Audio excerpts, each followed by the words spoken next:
You know, sobrang linis. Ganda tingnan. Tsaka bagay sa damit mo, sir. Kaya nga.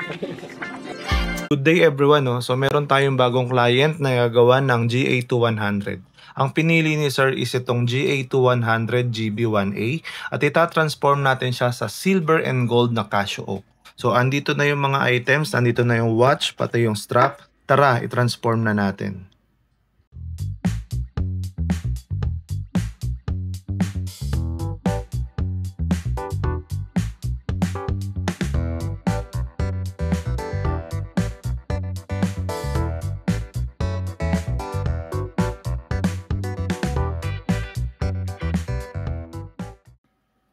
So yun guys, tapos na nating i-modify yung watch ni sir. So tara, ililigpit na natin to and dadali na natin sa client sa Robinsons, Manila. So yun guys, on the way na tayo sa client natin sa Robinsons, Manila. Magpa-park lang tayo, then pupuntahan na natin si client. So yun guys, nakapag-park na tayo. Punta natin si client. Sa gitna daw sa scene.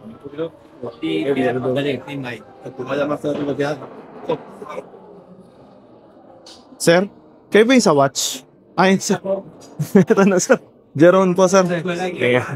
Guys, andito si Sir Kyle. So, ito yung order niya na GA2100 na GB1A1. So, ipipit na ni sir. I-check po natin, sir. Sir, pa-check nga kung okay yung fitting sa'yo, sir. Medyo maluwag. Maluwag, sir. Pwede pa tingin. Sige, sir.